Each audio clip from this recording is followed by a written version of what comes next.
All right, welcome everybody to a new segment that I'm going to be doing. I found a bunch of these lists, these 50 or 100 or 25 greatest prog rock albums of all time, and I thought it might be really fun to go through them and see where they kind of rate things and kind of give my own impression.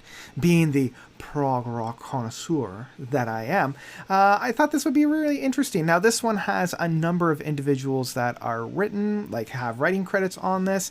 Looks like we've got, what, 1, 2, 3, 4, 5, 6, 7, 8, 9, 10. About 10 people on this one, unless I did my counting wrong. So yeah, let's see if there's some consensus as to the 50 greatest prog rock albums. Now, this is from Rolling Stone, so keep that as a, keep that in the back of your head as we're going through this. Rolling Stone has a pretty spotty track record for I'm just going to try to get their ads out of the way. Their top 10 big hits. So yeah, now this was done in 2015.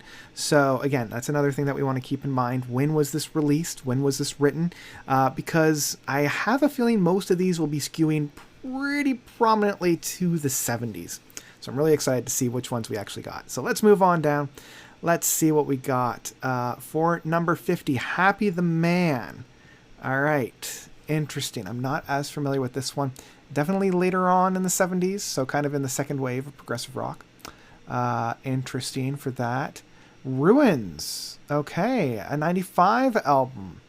I'm not actually familiar with that one, so that's very interesting. Okay. FM. Good to see some FM on here. I feel like FM doesn't get enough of the love that they need.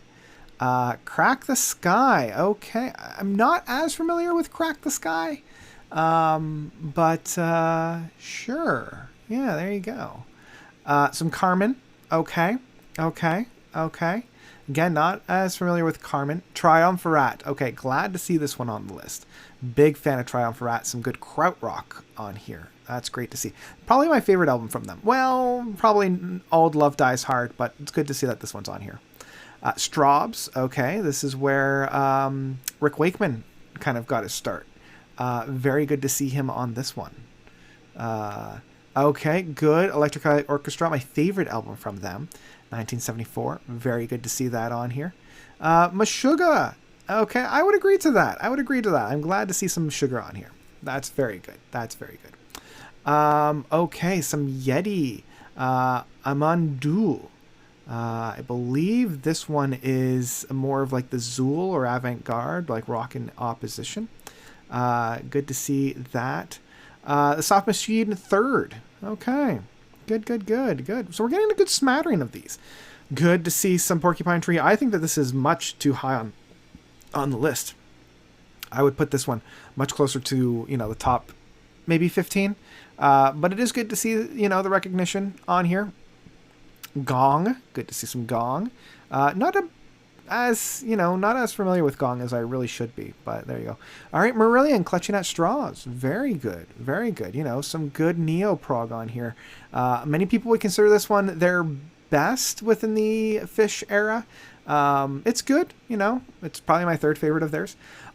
Wonderful. I'm so glad they have Harmonium on this.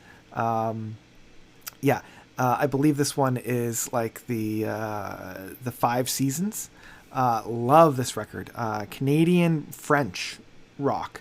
If you haven't heard it already, you definitely need to listen to it because it is so good. So very good. Okay, it looks like we've got some Italian prog on here. Not as familiar with Blanco, but I know that there are many people that love them. Okay, some Canterbury with Caravan. Again, I never really got into the Canterbury scene, so I don't really have too much of a saying about it. But I have listened to this album. It's very, very good. Very heartwarming. Yes, glad to see Tool's Lateralis on here. Again, I think it's a little too soon. This would be top 15 for me. But yeah, by far their best work.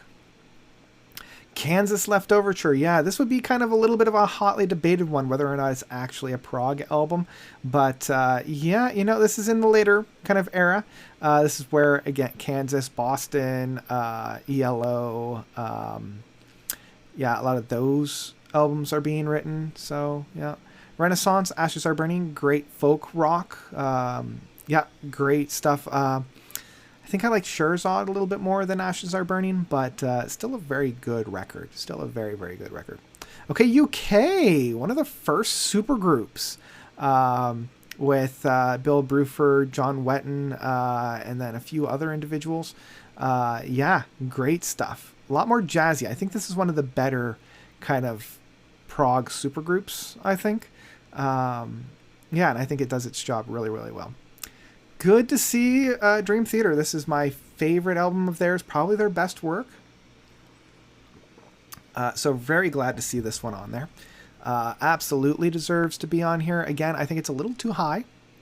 I would have put it at probably in like the top 15 or so. But yeah, glad to see this one on here. Again, same with the Blackwater Park. We're getting into the very prominent and staple kind of third and fourth wave of progressive rock in here. So glad to see Blackwater Park. Got some Stephen Wilson on the production side of things on there. Yeah, Supertramp, Crime of the Century. Definitely. Again, I don't know if this was strictly prog, but prog related. Love this album of theirs. Probably my favorite album of theirs as well. Yeah, it's their best. Yeah, Pawn Hearts. Okay. Good to see some Van de Graaff on here. Yeah, love Pawn Hearts. Probably my favorite record from there. Okay, we're coming into the second half, the top half of this. Starting it off with Mars Volta, Deloused, and the Comatorium. It's going to be interesting because I actually prefer Francis the Mute over Deloused, but I know a lot of people love Deloused. So yeah, no arguments from me. Good to see some Magma. Got some prominent Zool on here. Not a big fan of Zool, but yeah, love Magma. They're a lot of fun. Tangerine Dream, one of my favorite albums from them. Fandera. I can never pronounce it. I should learn how to pronounce these guys. Yeah, love Tangerine Dream. Rush 2112, interesting. Yeah.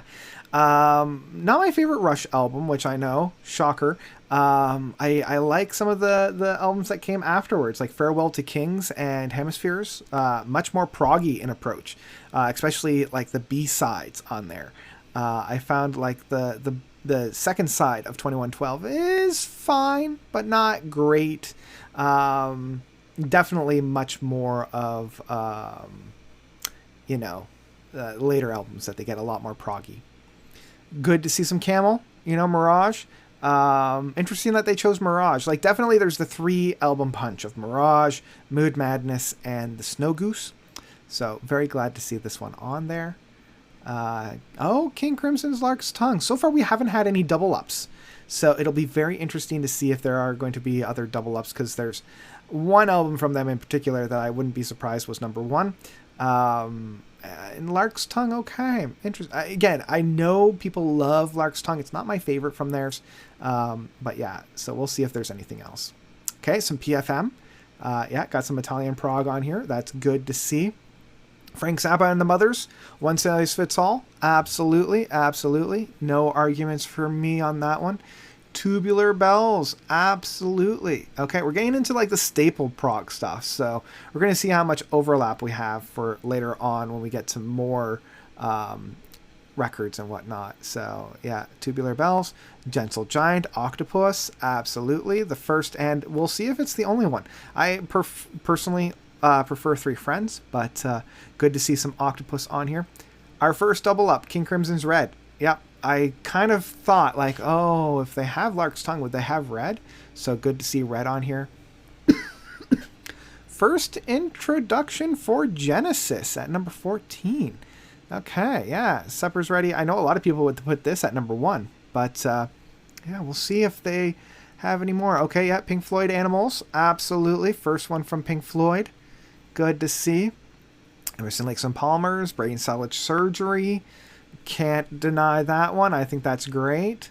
There we go. Russia's Hemisphere. Glad to see it.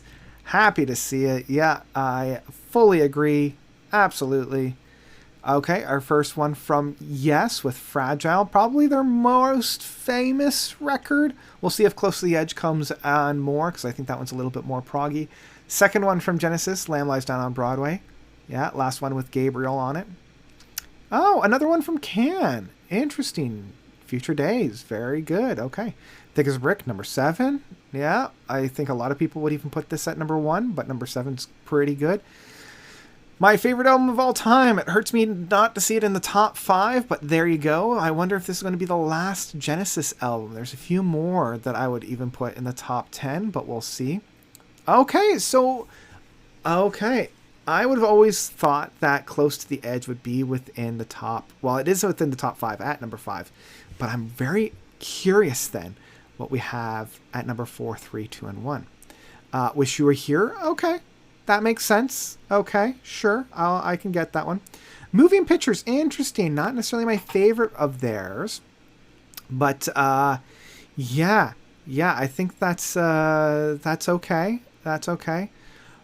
Now, this is, for me, I always think of this one as number 1. But number 2. So I'm very curious then to see what number 1 is. And number 1, Dark Side of the Moon. I think that's a cop-out. I think that's a cop-out. Oh, boy. Definitely their most accessible, and yeah, I think that's a very, very easy one. I'm not disputing its importance in music as a whole, but, okay, so those are Rolling Stone's top 50 progressive rock albums. Next week we're going to be looking at another one. But yeah, there's Rolling Stone. So I hope you enjoyed that. I hope you liked it. I wonder how this stacks up to your own top 50 as we go and find other websites' top 50 or 25 or what have you of progressive rock. So yeah, I hope you follow along with that. Thank you all so much for watching. As always, you guys are definitely the best. And until next time, notes out.